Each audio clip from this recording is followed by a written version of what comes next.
Hi guys. Now we'll start a little bit of understanding. We'll try to make an understanding of the working of this device. So we'll start with the current and voltage limitations of Arduino Uno. Okay. On most Arduinos you'll find similar limitations, but for discussion we must stick to one. So we are sticking to Arduino Uno. So I think in yesterday's discussion it was clear that Arduino works on 5 volt, right?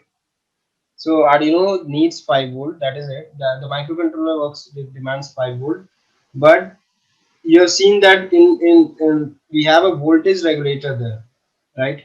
So the job of the voltage regulator was to supply this stable 5 volt, though the input to the voltage regulator can vary. So the input to the voltage regulator is safe when it is varying from 7 volt to 12 volts. Okay, if you give more than 12 volts, it can cause the voltage regulator circuits to overheat. And if you give less than 7 volt, what can happen that the voltage drop across the voltage regulator will be so much that finally it won't be able to give 5 volt to the microcontroller, which can be which can blow up your microcontroller in some cases. So it is advisable that your input, the power that you're supplying to the board, should be anywhere around 7 volt to 12 volt. For 12 volt you can use your laptop charger. For 7 volt I don't think you get a direct battery for 7 volt, but you can make it up. But that's the thing, it should be in this range. And that's the whole point. Now, if you remember from yesterday's diagram, there were the power pins, right? So there was like 5 volt, there was 3.3 volt, there was ground. Okay, so we'll just understand a little bit about them.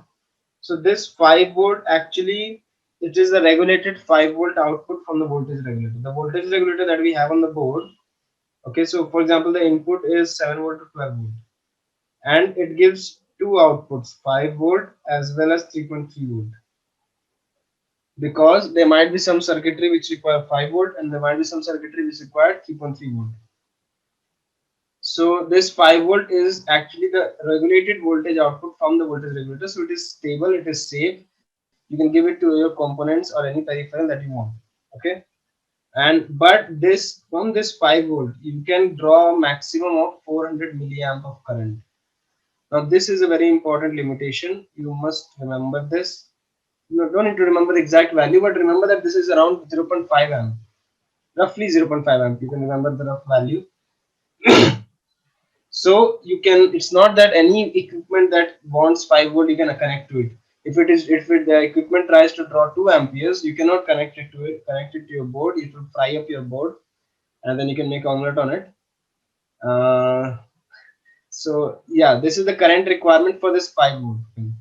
This 3.3 volt pin, as you can see, this is also the regulated voltage output from the voltage regulator, and the current limitation for 3.3 volt is, I think, 50 milliamps. So you see, it is almost 8x difference. Okay, so these are the things that you need to take care of, and due to this current limitation only, we will in today's class we will see how why we need to include a transistor or a MOSFET, which is also a transistor, when we want to run high current required, draining equipments which require more than 400 milliamps. So since we cannot connect them directly to 5 volt, and obviously we can't connect them to digital pin, therefore we'll use transistors. So this is the current limitation. You can't draw more than that, but all these are voltage regulated, so the voltage is stable. Of course, then there is a ground pin in the power pins. So this is directly, this comes from the 0 volt of the DC input, whatever you're giving from the barrel jack, or maybe you're connecting from the USB port. So from there it is directly connected. So this is when you power up your board, this ground gets connected to the ground of the power source. Then you have the V in.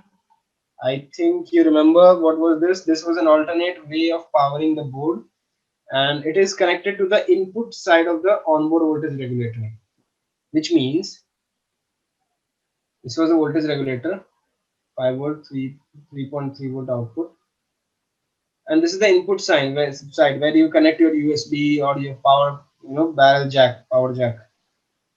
So, and on this side only, this VIN is also connected. So in this VIN pin, you can have a range of 7 volt to 12 volts. Okay, it's not that you need to give exactly 5 volt, because it is going to the as an input to the voltage regulator. So finally, the output that will the board will get will be 5 volt from the voltage regulator. Meaning to what the meaning to say is that you don't need to take care when you're powering through the VIN pin that it should be exactly 5 volt, otherwise your board will fry. You have that flexibility when you're using VIN pin, because it is on the input side of the voltage regulator, not the output side of the voltage regulator. It's not that VIN power is going directly here. It's not like that. It's going to the input side.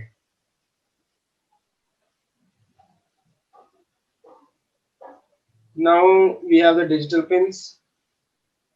We saw them yesterday. And if you remember, they are input output pins, so they can serve as input as well as output depending upon your code, how you set them. We'll see about the function which is used to set them. The function is pin mode. Okay, so if you set pin mode, pin 8 as output, so this means that during this program, pin 8 would be taken, the microcontroller will be expecting to produce an output on pin 8 because its mode has been set to 8 output. But if you take it, so if you have written input, then it would be expecting a voltage high or low on the pin 8. So this is just a function. We'll see how we use that. Don't worry.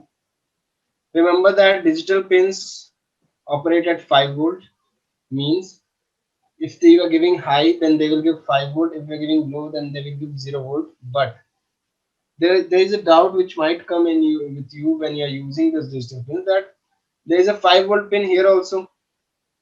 You remember in the power pins there is a 5 volt pin, and the digital pins output is also 5 volt.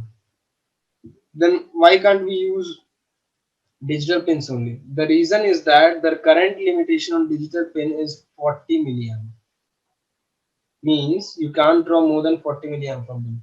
While as you remember on the top, the power 5 volt power pin had a current limitation of 400 milliamp. So you see there's a difference of 10 times. Okay, so if they are very basic devices which you can connect to the digital pins, and if you need something like 300 milliamp or something, then you should connect it to the power pin. But they on the Arduino Uno you have only one. If I remember correctly, there's only one 5 volt pin. So that is why we need extra, sometimes there are extra circuitry or transistors, because the current limitation is there. You can't fry up your board. Okay, actually the limitation is there because the board is not there to supply power. Understand this. It's a microcontroller board. It has intelligence, so its job is to supply intelligence, not energy. It's not Hulk. It's Tony Stark, whatever. So its job is to give intelligence, to control the things intelligently, not to supply energy. So for energy supply, you need to have independent power source for your peripherals. Now, if you want to run a ceiling fan from control a ceiling fan in home automation, you won't expect your Arduino or your microcontroller to provide power to the ceiling fan. That power will come from the main supply. Only the intelligence will come from the microcontroller, that when it should turn it on, what should be the speed, what should not be the speed, when it should turn it off. So for intelligence signals, 40 milliamp is sufficient. We'll see how it works in today's class. Don't worry. But remember that digital pins you should not draw more than 40 milliamps. So when you are planning to power a component, you have to take care of these facts. Also in the digital pins, they have internal pull-up resistors. If you are in circuit branches, then you will hear about this term quite often, pull-up resistor. What is it? Nothing. Pull-up resistor. Resistors which keep pulling up. Okay. So basically, up means high. So if you activate these internal pull-up resistors, if I'm not wrong, then they are around 220 ohm. Value doesn't matter. The function is that if there's a pull-up resistor which is activated to pin number 12. So if you have not attached anything to pin number 12, or if you have not, you have not specified any function for pin number 12, it is unused in your program. So by default, this pull-up resistor will keep the pin pulled up, means it will maintain it in high state. Okay, so unless you specify that it should be low or it should be used as some purpose, it will be all the unused unspecified digital pins will be kept in high state if you activate the pull-up register. See, by default they are disabled. Okay, by default the pull-up registers are disabled. You can enable them if you require in some program, but in most of the projects you won't require this such kind of thing. But you can do that enabling by software. From the program you can enable them. Okay, but just understand pull up and pull down registers. Similarly, pull down registers are sometimes used. They will keep all your pins at ground connect. They just connected them to the ground. Basically, see what they are doing is, this is the pin on your board. You have the VCC, which is 5 volt. You also have the ground. So if you are using a pull up register, if it will see that this pin is useless, it will just connect it to VCC. So this pin will be at 5 volt. If you are using a pull down register, then if this pin is not being used, then the pull down register will just connect it to ground. That's the job of pull up and pull down register.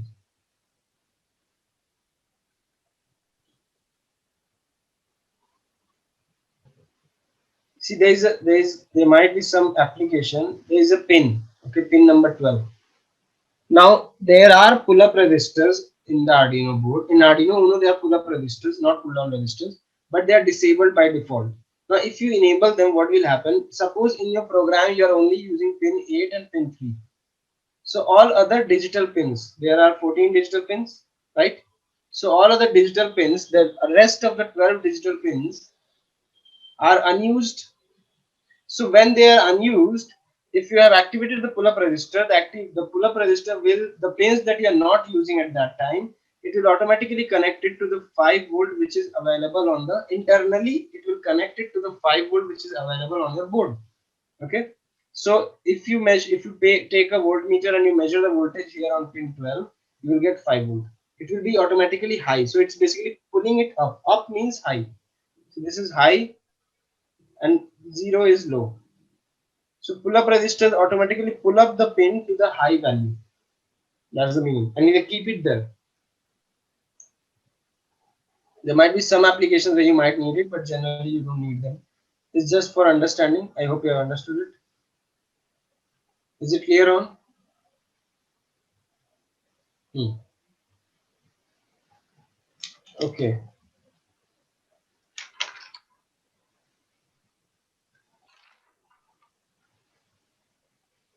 Acha. Remember one source of error. If you remember from yesterday, I told you that the PWM pins, which have this signal symbol, they give the output, but they have an 8-bit resolution. Means the value that is specified to them is from 0 to 255 in integer. We'll use them, it will become more clear. But when we are using ADC pins, analog to digital converting pins, so they take input in 10-bit resolution. This means that their value will vary from 0 to 1023. So just remember this. This is the difference between analog input and analog output. So sometimes people make this error that they assume this will also vary from 0 to 1023. So that is not the case. Okay. And also there are analog pins, if you remember, analog input pins A0 to A5. You can use them. See, analog pin is nothing but it can support the range from 0 to 5 volt, right? So it can also support 0 and 5. Therefore, you can use the analog pins as digital pin also. What happens? Most of the equipments require digital signals. So there is a high demand for digital pins and not so much demand for analog pins. So if you are making a complicated project and you might need some extra digital pins, so you can use these 6 pins also as digital pins, but you can't use vice versa. You can't use digital pins as analog pins because they support only 0 and 1, right? And if you are using these analog pins as digital pins, so they just get new names. Like A0 is referred as digital pin 14, A1 is referred as 15, A2 will be referred as 16, A3, A4, and A5. So 16, 17. 18 and 19, because till 8 13 were the digital pins already we have. So if you're using them as digital pins, if you refer them by these names numbers, if you refer them by 0 1 2 3 4, then they'll be used as analog pins. But if you refer them by 14 15 16 17 18 19, then they will automatically, the compiler will understand that you want to use them as digital pins. Okay. Integrated development environment. This is the environment which facilitates us to write simplistic codes. And if you remember, Arduino is open source. In the firmware is open source, so you can make your own libraries. There are many libraries which have been made by many people and many companies. You can just use them. For example, we'll learn about a program where we send a pulse to control the servo motor. But there is a library also of servo motor. Servo. The name is, if I remember correctly, it is only servo. With that, you just have 2 3 functions, and you can very easily control the servo motor using those libraries, because somebody has made the library, he has made the functions, and you can directly use them. Similarly, you can also make your own libraries and you can upload on the internet, no problem. So that is the benefit of Arduino. For most of the things, complicated stuff, you will find libraries, but for learning purpose, you can even avoid them depending upon you. Okay. Now, there are two sources of errors. Important. This, please remember this, because many a times when you are stressed, especially when you are a beginner, you get stuck in these errors and you can waste precious hours. It's a very simple thing, but I have made this error many times in the course of, you are thinking out so many things and you just forget to do this. See, whenever you disconnect and reconnect your Arduino from your laptop, or whenever you are closing your IDE and restarting it, maybe you went to have lunch, you closed your IDE, came back and you started doing your programming. Whenever you do these kind of things, whether you reconnect the hardware or you can reconnect the software, you have to check two things before your program starts, before you make your program work in the Arduino. The first thing is, go to tools, go in select board, and select the board which you are using. For example, if you're using Uno, then select Uno. If you're using Nano, then select Nano. If you're using LilyPad, then select LilyPad. Okay. And then again, when you disconnect your board, this setting has to be again chosen. Many a times they get chosen automatically also if you're continuously using the same board. But if you're switching between boards, then you have to change the setting. You have to tell the IDE that you're using this board. Secondly, go in tools, select COM port, and select the USB port which you are using to connect your Arduino to your laptop or computer. Okay, so it might, there will you find options like COM3, COM5, and sometimes you also get issues in this. For example, you are not finding any option there. So this can happen due to two reasons. Okay, one is the software reason. Your drivers are not up to date. So I hope you all know how to update your drivers. Just go in control panel and you can update it from there. Or the hardware problem can be that your USB port has some problem in which you are connecting it. Maybe it's not working. Maybe it has got rusted. Sometimes in very old laptops they get rusted, or maybe you're not connecting it properly. So just try reconnecting it or try connecting it to another USB port if you have it. So you can connect. Maybe you can buy a USB port jack with multi-connectors. So whatever you do, these are the two issues that can be there. Just check your drivers and then check your USB port. But these two settings you must always check. Many times you write the program and you wouldn't have selected the COM port, or you wouldn't have selected the correct board, and you won't get the correct output, and you will keep getting confused. So just remember these two things whenever you are working with the atmosphere. Okay. Actually, remember one more thing. Whenever I'll show you the IDE right now, but the programs that we write in Arduino, they are referred to as sketches. I mean, I can use these words sometimes, or you can hear this word.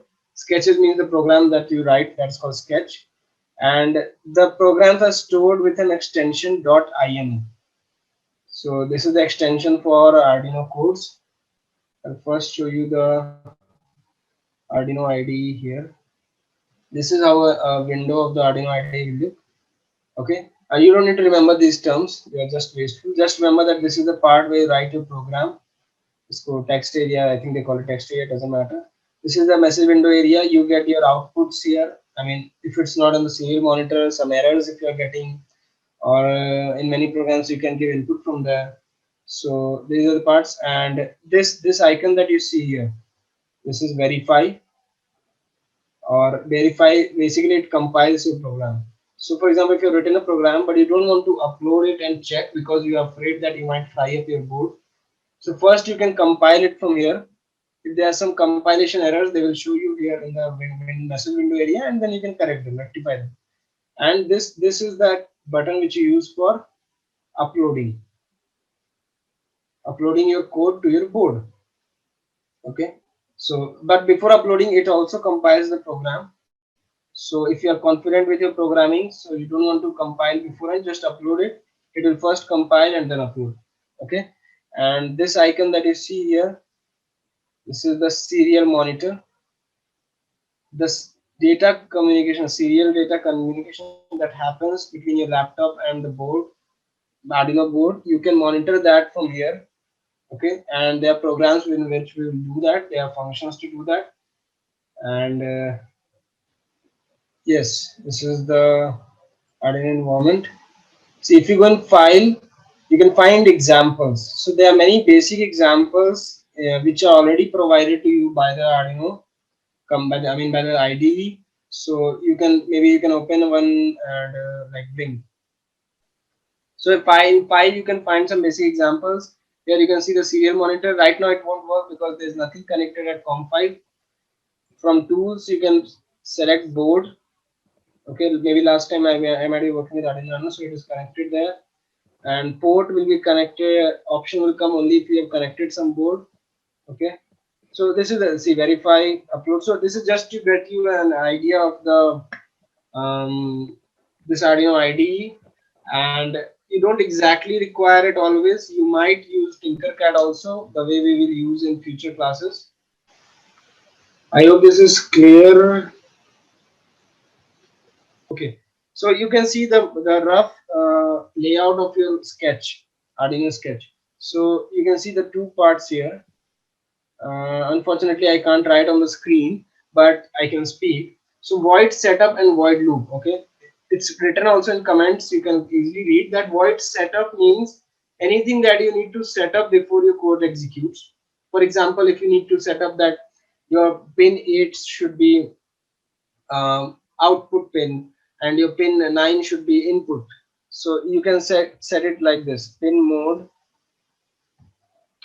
8 comma output,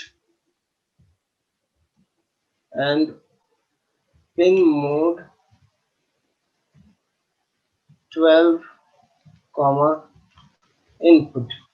So this refers to the digital pins 8 and 12. So when the execution starts, first of all the compiler, the microcontroller that executes the setup part, so it will set that okay, pin mode, the digital pin 8 has to be used for output, giving output, and we have to expect an input voltage on digital pin 12. So these kind of things you put it in setup, and then void loop is the part of the program which keeps on running. The microcontroller keeps running this part in loop. It's an infinite loop. Okay, as long it will keep on running as long as your board has power supply. So if you want to stop it, just remove the power supply. So of course now it can't do it. So the things that you want to keep on doing again and again, those things you put in void loop. Okay, for example, we wrote pin 12 as output, right? So now we want to blink it again and again. So what we do, there's a function for digital pins like digital write 12, sorry, 8 high. Then we give a delay of 2000. See, this value is in milliseconds, so 2000 milliseconds means 2 seconds. Then again we do digital write 8 This is just to help you understand the use of setup and loop. If you're not understanding the programming exactly, don't worry, it will come in the as we go ahead. But see, this thing will start running. So what will happen is the microcontroller says that okay, pin 8 has to be for output. Then a digital write is a function which sets digital pin 8 to high. It's a digital pin, so high. Now, if you have connected an LED there and the ground pin of the LED is be connected to the ground pin and the positive pin has been connected to pin 8, so then that LED will become high. Okay. Of course, if your LED is, if you want your LED to be safe and it varies from color to color, so you can connect a resistor also in series just to limit the current. Sometimes some LEDs can't take 40 milliamps, so they will get pooped, and then you put a delay of 2 seconds. So for 2 seconds the LED will be on, and after that you put it low, and then again for 2 seconds it will be there, and then this loop will keep on executing. So this is just a simple LED blinking program, and with this you can also understand the use of void setup and void loop. You know what is void, right? We have read it in programming. Since these are nothing but functions and they are not returning anything, therefore the data type is void. Okay, now we'll read about some.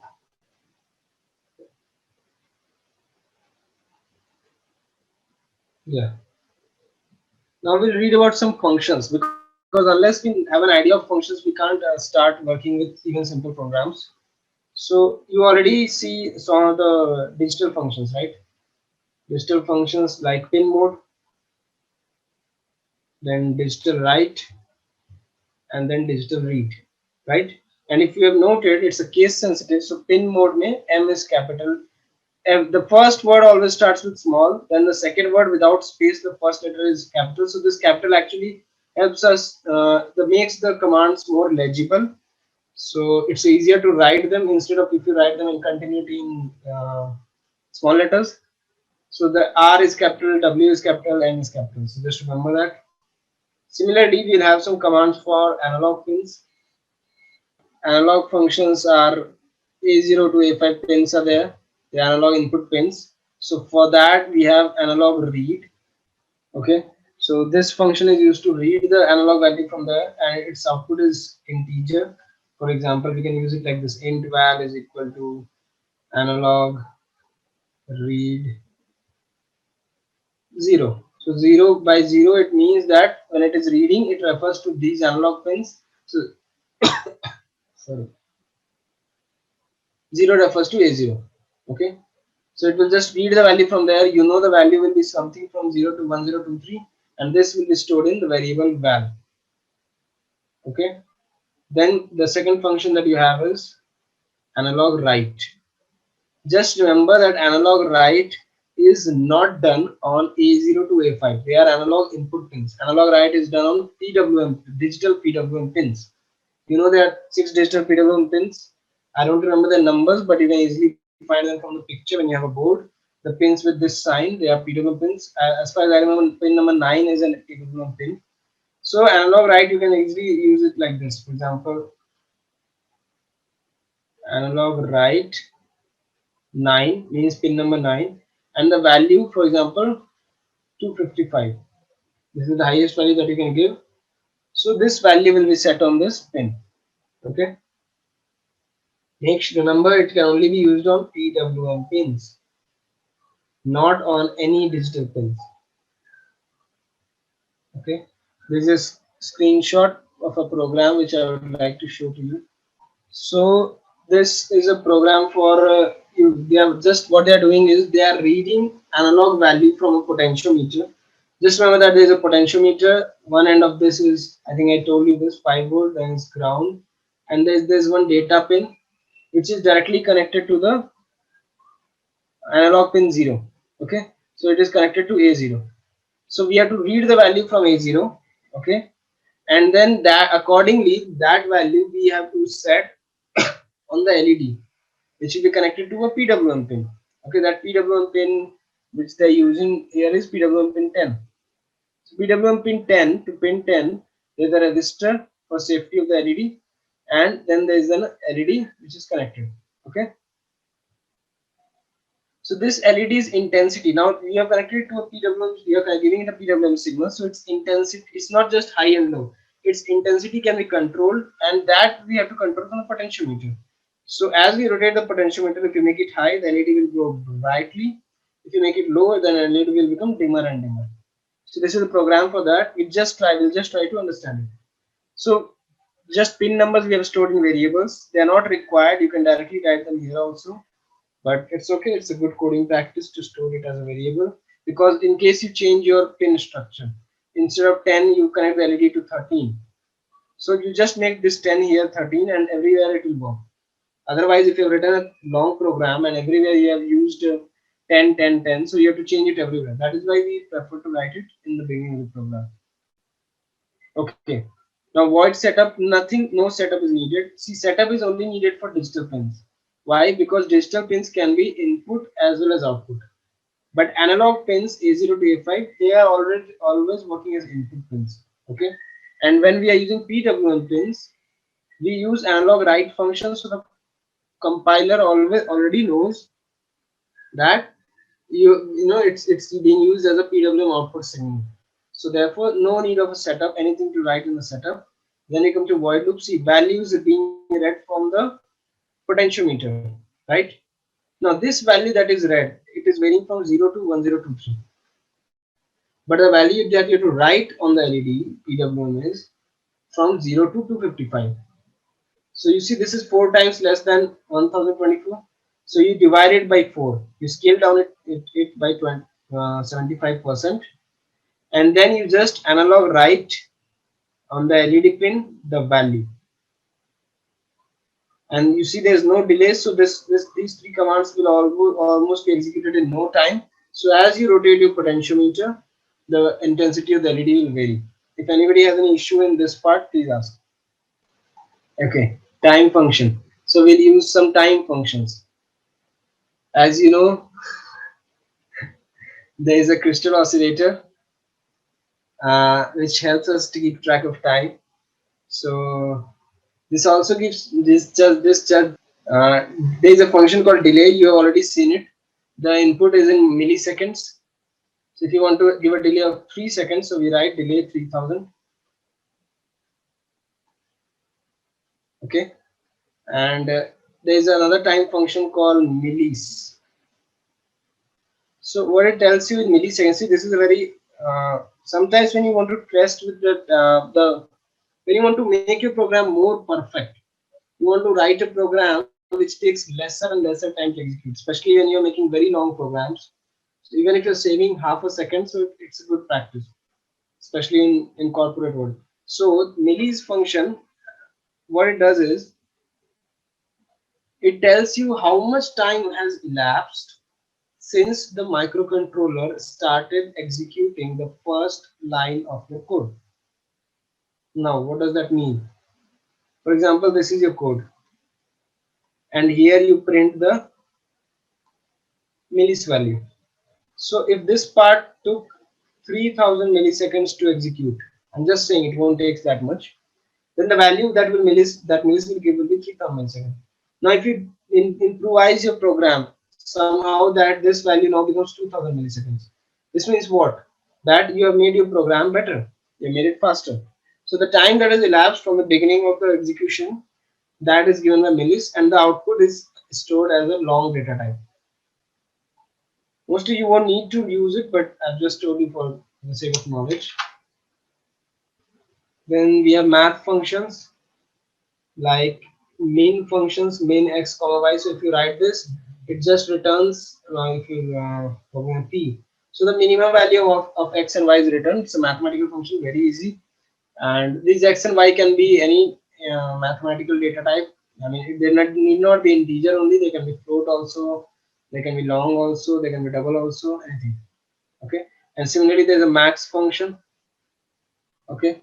Then there's a random function,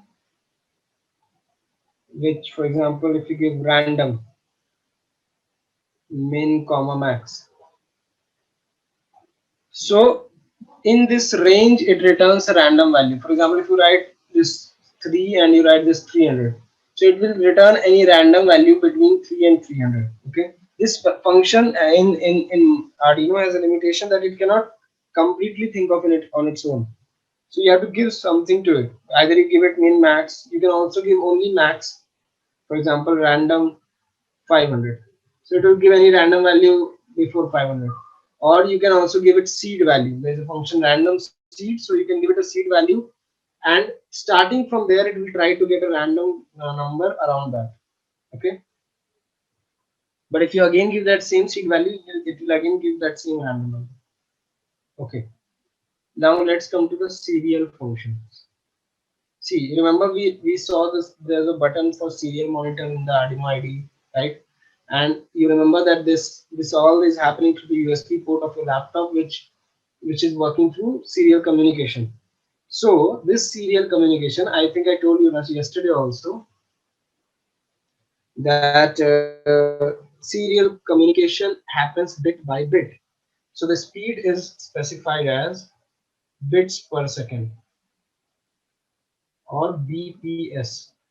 Just imagine there is a pipe and each bit is passing through it one by one. So how many bits pass per second, that specifies your communication. So in your program, whenever you are interacting with using serial communication, we specify a speed of data communication that is called baud rate. Okay. So for example, you write serial dot begin 9600. This is one of the very common baud rates, though there are other baud rates also which are supported. I think 11,520, something like this. Don't remember the exact number. But in most of the applications, 9600 bits per second is good enough. So if you specify this, the board is set to 9600 bits per second speed of serial communication between your board and your computer. Yeah. You will only need to reduce or increase this speed if you are connecting some peripheral which does not support 9600 bps. It only supports 4800 bps. Okay, for example, if you are connecting a Zigbee module or something like that, so then you cannot do your communication at 9600. Okay, because there has to be synchrony. For example, there's a peripheral here. Your board, Arduino board, is serially communicating with the peripheral, and then it is communicating with the laptop. So if this peripheral can only support 4800, so this entire channel should be working at 4800 bps only, or less than 4800 bps. So I hope you got an idea. This, and when you write serial.bp begin, this also opens the serial port for communication with your laptop. So without this command, you cannot do start serial communication. This is written in void setup. Now we have functions serial dot print. Maybe if you want to print 50, so you print 50. And there's another function serial dot print ln value, if there is a variable called value. See, this ln is nothing but line change. It does the same job as this. So after printing this value, it will change the line, and here there will be no line change. So everything will be printed one after the other, and it will be of use confusion for you. Okay, so this is used for printing. As soon as you do this, and you have already set the baud rate, so at that baud rate, this data will be sent in packets and printed on the serial monitor. So when you click the serial monitor, when you click the serial monitor, you can see the values there. See, this will give you a clear idea of how this all serial communication happens. In serial setup, in void setup, we just tell the baud rate, and we open the serial port. Okay, the port that if you have connected COM5, right? That is why it's important to select the port. If you have selected COM5, so that port will be open for serial communication. Earlier, it was only being used for powering up your board, but now it will be used for serial communication. The serial port will be started, and then serial.println analog read 0.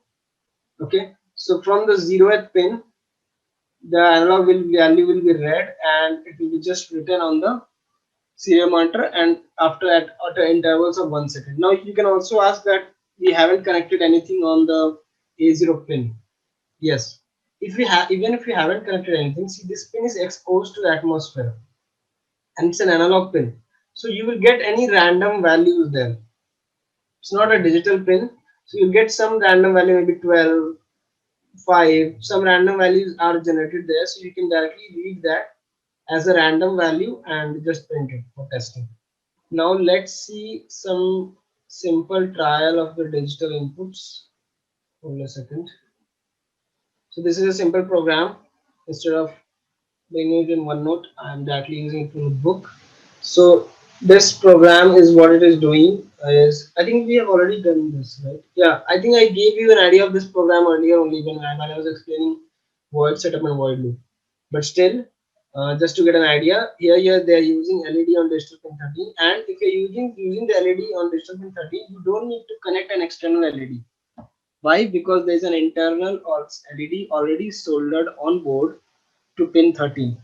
So if you are using this exact program, you don't need to connect any other LED. That LED itself will function as your LED. Okay. So they have just LED pin in the variable LED pin. They have stored the pin number. Then in pin mode they have set it up as output because of the digital pin. You need to set it up. Then in loop, we are just digital writing it, then giving a delay of 1 second, then making it low, and then again giving a delay of 1 second, and this entire thing keeps on executing because it is in void loop. I hope this thing is very, very clear to everyone. If any doubt, please ask. Small piece of advice. First, try not to keep your Arduino board on a metallic surface directly. Maybe you have metallic tables in your hostels or anything, and if you directly keep it there, there are soldering leads on the reverse side of the Arduino, and then you power it and you're using it. Some of the leads, there's a high probability they'll get shorted, and then boom, your Arduino will fry. Okay, and you'll lose some bucks. So either put a notebook, because we all know how much books we use in college, so there are a lot of extra notebooks which you don't need. You can use them and put the Arduino on that, or you can put a double-sided tape on the bottom for safety wherever you use it. No problem. Or yeah, I mean, whatever you do, just try not to short it. This is one way of shorting it. We just keep it on a metallic surface, and ideally you should not keep it in your hand also, because hand is a good conductor. But I've done it done that a few times, so I didn't short it. So maybe the hand is not that risky, but on metals you could avoid. And the next thing is that you should not exceed the current limit. Remember, the digital pins support 40 milliamp. So you should do your calculations beforehand before you are connecting anything. Okay. Even if you give it directly to the red LED, I think the red LED it gets fused at 40 milliamp. So it will blow up the LED. You need to connect a resistor in series. So these are two small pieces of advice. Now let us understand a very important thing. See, I told you that digital pins support only 40 milliamp, right? Now, if you need to control an equipment which has a high current rating, and you have the digital pins, but you can't control it directly from there.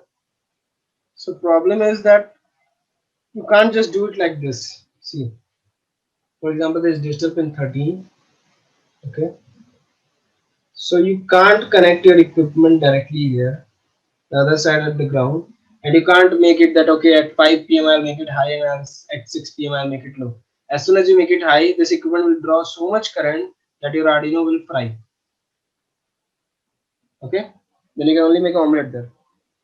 So what can we do? See, basically what is this equipment needs is power.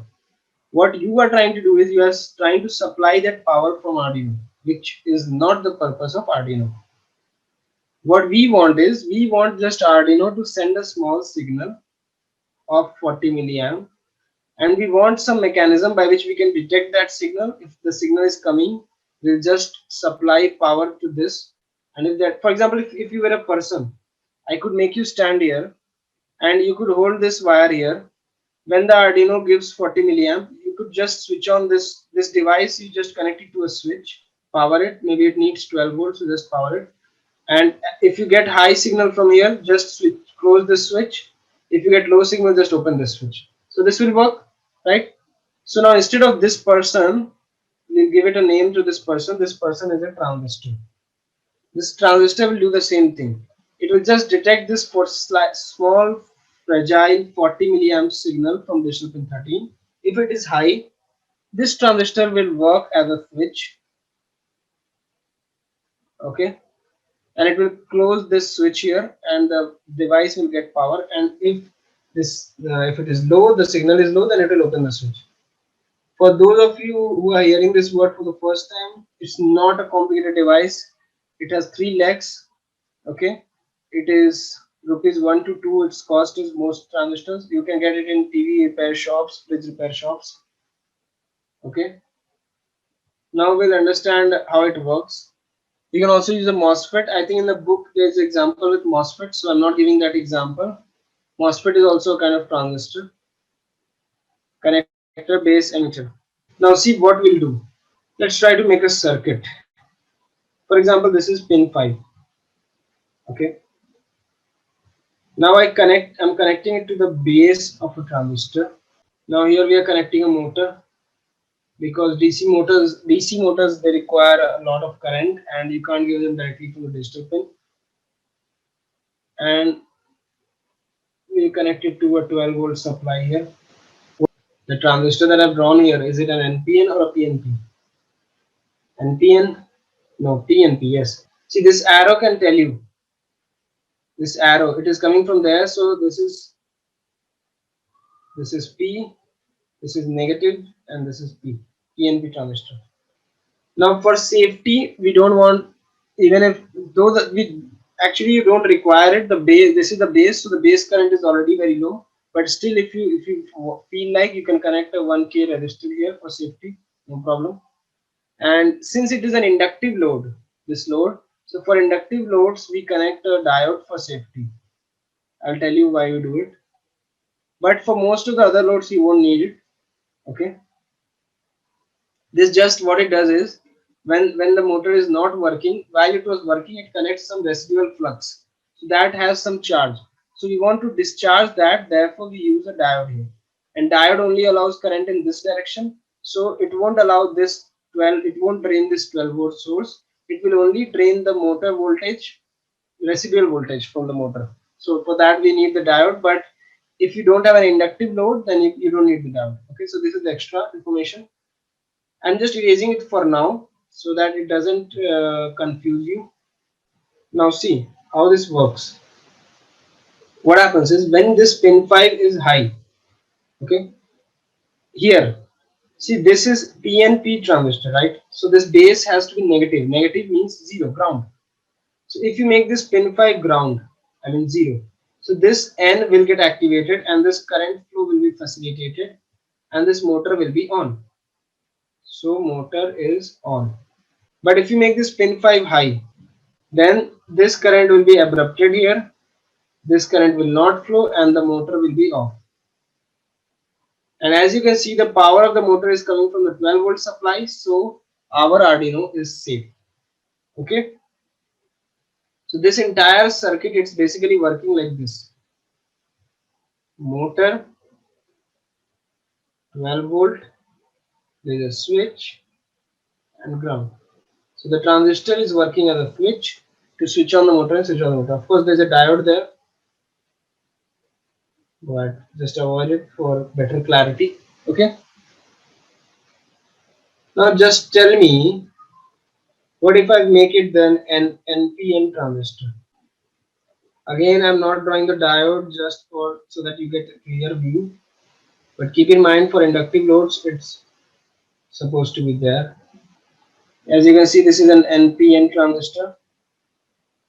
Now, if I want the motor to be on, what should be the state of my digital pin 5?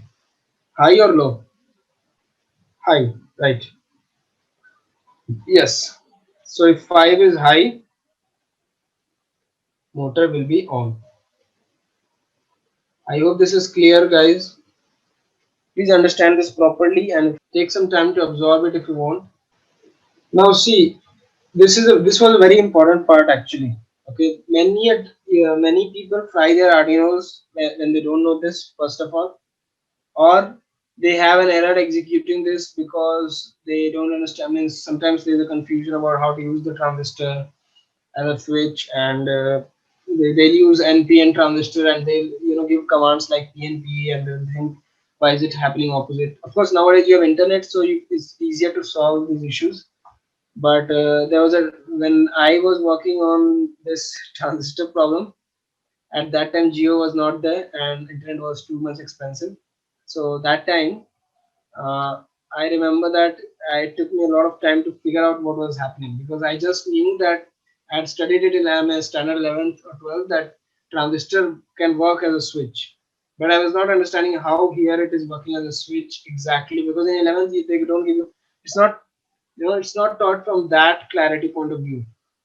But this, if you use this properly, you can connect very high current rating equipments, and you can control them from your Arduino. So doing this properly gives you a lot of flexibility. You can connect some big equipments, and you can power them maybe from your power bank, which has a lot of power, and you can control them from Arduino. Now let us see some other setups which will come handy when we start our projects. Okay. So one of them is the PWM output. Now PWM output, I think we already discussed in the previous example that a PWM output can be used to control the intensity of the LED. We discussed it when we were discussing about the potentiometer example. Okay, this resistance is there to make the LED last longer. Okay, we have already discussed a lot about PWM. So let's try to write the program. Okay, you see there's a program here. We'll just try to understand it. See, LED pin 9. You remember pin 9 is used for PWM, so we are using pin number 9 here. No setup is needed. Why? Because when we are using analog input or output, we don't need to set it up, and we are not using any digital pins, so we don't need to set it up either. Okay, so void loop. See, when you are giving PWM output, it has 8-bit resolution. So your value, integer value, should vary from 0 to 255. Therefore, you see we have a loop here running from 0 to 255 I plus plus, and then the value of I we are directly writing on the LED pin, right? Analog write LED pin I.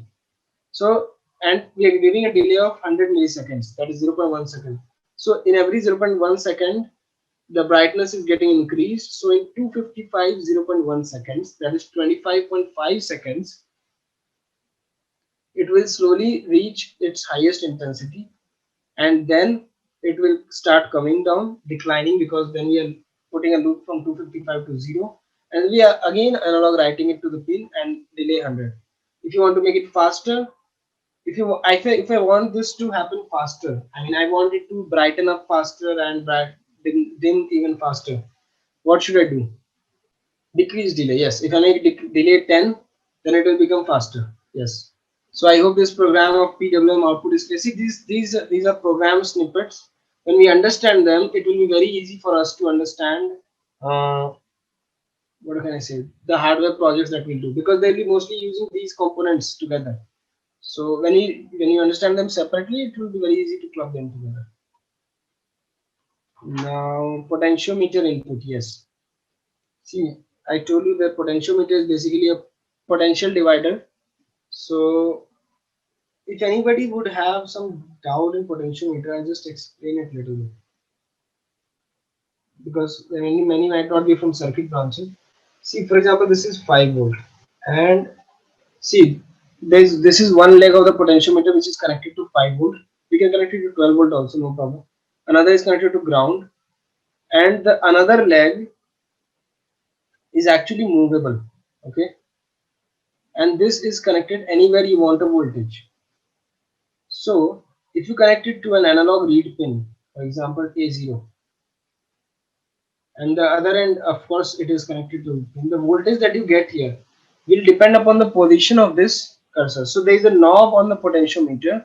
When you twist it, basically this cursor moves from here to here. So assume that this cursor is here. If this cursor is here, then what will the value of A0 be? If the cursor is here, then what will be my value at A0? Value of A0 is not 5, it is 1023. That's what I wanted to remind to you. It is the voltage is 5 volt, but when it is mapped on digital and when the cursor is here, of course, now you know it is 0 volt, so the A0 value will be 0. Let's continue. See, this is what we are doing here. The potentiometer ends are connected at 5 volt and ground, and then the cursor is connected to any one pin. Okay. Now what we'll do is, depending upon the potentiometer value, we will change the rate of blinking of an LED. See, we have set up an LED on the digital pin. It is just blinking high-low. But how fast it is blinking or how slow it is blinking, that we will connect from potentiometer. So if you make the potentiometer on the far right, the LED will start blinking very quickly. If you make it far left, then the LED will start blinking very slowly. There will be a lot of delay between the blinks. So the LED is only high and low. Only the delay is changing. So the LED is connected to a digital pin. You see digital pin 13. Therefore, we are setting it up as output. Then we are using A0 for taking analog input from the potentiometer. Okay, this pin here. It is the cursor is connected to A0. Now we write LED pin as high, digital pin write high, and we delay by the amount which you are getting from the potentiometer. Analog read the potentiometer pin and just delay by that means. Now if you're getting 1023, then your delay will be around 1 seconds. So after 1 second the LED will be low. But if your delay, if your analog input value is, you are turning it only half, so the delay will be around 0.5 seconds. So after 0.5 seconds only it will turn low. So do you see the amount which you will turn the potentiometer by the angle? Depending on that, your LED will be blinking faster or slower. Okay. Have a look at this program. I hope it is clear. Now, can you try one thing? Try to write a program to control the intensity of the LED using the potentiometer. See, here we are trying to control the blinking rate. Now I want you to make a program where if I turn the potentiometer high, very high, then the LED should be lighting up very brightly, and if you make it very low, then the LED should be off. I mean, it should get dimmed. Just try. Okay, let's try to do this. We'll do this as a project also, but right now I'm just trying to give it to you as a trial. See, now what do I want? There's a potentiometer. Its output I'm giving maybe to A0. Okay, and depending upon this value, I want to create a PWM signal which will vary the intensity of this LED. So this A0 should be the output of this PWM signal. Okay, and remember that A0 is 10-bit resolution while PWM is 8-bit. Now let us try to work with that. For this we'll use PWM pin 9. Okay, so just like the previous program, I can use int port pin is equal to 0. From 0 I'm taking, okay, let's not do this. There's no need for this. Okay, just take a read the value. Do we need to, what do we need to put in the void setup? Tell me. Look at the pins we are using and tell me what should I write in the void setup. Nothing. Very good. We are using analog read and analog write. Both are analog pins, so we don't need to specify anything. Now I'm coming to void loop. First of all, what should I read? I want to read the value. What is the value coming in from the potentiometer? Analog read 0. I'm directly writing 0. I have not stored it as a variable. Okay. So the value from the 0th pin will be read and stored in val. Now this val is from 0 to 1023. Now can I write like this? Analog write PWM pin 9 to val. The pin 9 will be written to val, and the LED's intensity will vary, and we can just give a delay for safety, delay of one second, or even 1 second is too much. You should actually give 100 so that the program is more spontaneous. As soon as you turn the potentiometer, the LED should vary. So yeah. Now is it correct, guys? Is the program complete? or if there's something wrong, just guys, this program is not complete. You're forgetting one source of error which I've already told you today. I have made that error here, just correct me. See, even the hint is already on the board. I have already told you about this source of error. It's a very common source of error which people do when they are working with analog read and analog write. And that is why I made this question specifically to bring your attention again to the importance of this error. Okay, this error we are making it here. Just correct me. See, the value that is read from an analog pin has a 10-bit resolution. Means it will from 0 to 1023. It can be anything. If you turn your potentiometer completely, it will give 1023. It will cut. If you turn it completely to the other side, it will give 0 to 1024. Fine. But the value that we are writing with analog write, this has 8-bit resolution. Okay, fine. So, anyways, it's a 8-bit. What do you say? 8-bit resolution. Now, if you directly write this val value here, what if the val value is 1000? Can you write analog write 1000? No, we cannot write because the only upper limit is 255. It has only 8-bit operation. Therefore, we have to first divide val by 4. We have to scale down. See, it is from 1024. We have to scale down to 256. So we divide it by 4 and then we write it. This was something which was missing. I hope it is clear to everyone. There is asynchrony between analog read and analog write. Therefore, you must take care of it. Okay. Yeah. Now we use a variable resistor. The functioning is very much somewhat like potentiometer only. The only difference is that here the entire resistance is varied. Okay.